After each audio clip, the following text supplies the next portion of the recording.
அதாவது ஒரு engineering degree முடித்தவங்க ஹையர் ஸ்டடீஸ்க்கான ட்ரை பண்ணுற எக்ஸாம்ஸ் அப்படின்னு எடுத்துட்டோம் அப்படின்னா மேக்ஸிமம் வந்து கேட் ட்ரை பண்ணுவாங்க. அது மட்டும் இல்லாமல் மேக்ஸிமம் ஸ்டூடெண்ட்ஸ் சீட்டா பிஜி வந்து ட்ரை பண்ணுவாங்க. சீட்டா பிஜி அப்படின்னு இப்போ ரீசெண்டாக தான் கொண்டு வந்திருக்காங்க. முன்னாலாம் டான்செட் அப்படின்னு வந்து சொல்லிட்டு இருந்தாங்க.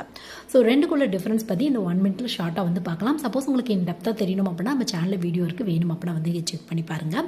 ஸோ உங்களுக்கு சீட்டா பிஜி அப்படிங்கிறது உங்களுக்கு எம்ஏ எம்டெக் டாப் லெவல் காலேஜில் தமிழ்நாடு பேஸ் பண்ண முக்கியமாக அண்ணா யூனிவர்சிட்டியோட அப்ளிகேஷனில் இருக்க காலேஜில் படிக்கணும் அப்படின்னா அது மட்டும் இல்லாமல் கவர்மெண்ட் காலேஜும் இது அண்டரில் வரும் வந்து பார்த்தோம் அப்படின்னா உங்களுக்கு.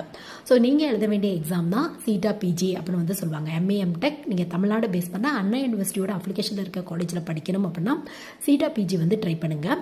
இதுவே வந்து இங்கே national level college IIT NIT இது மட்டும் இல்லாமல் இன்னும் நிறைய டாப் லெவல் காலேஜில் எம்ஏ எம்டெக் படிக்கணும் அப்படின்னா கேட் எக்ஸாம் வந்து ட்ரை பண்ணுங்கள். இது மட்டும் இல்லாமல் கேட் எக்ஸாமோட ஸ்கோரை பிஎஸ்யூ கம்பெனியில் ஜாப் கிடைக்கிறதுக்கு யூஸ் பண்ணலாம். ஃபாரினில் இருக்க யூனிவர்சிட்டியில் ஏதாவது ஒரு கோர்ஸ் அப்ளை பண்ணுறீங்க அப்படின்னா கேட் எக்ஸாமோட ஸ்கோர் பேஸில் கிடைக்கிறதுக்கான வாய்ப்புகள் இருக்குது.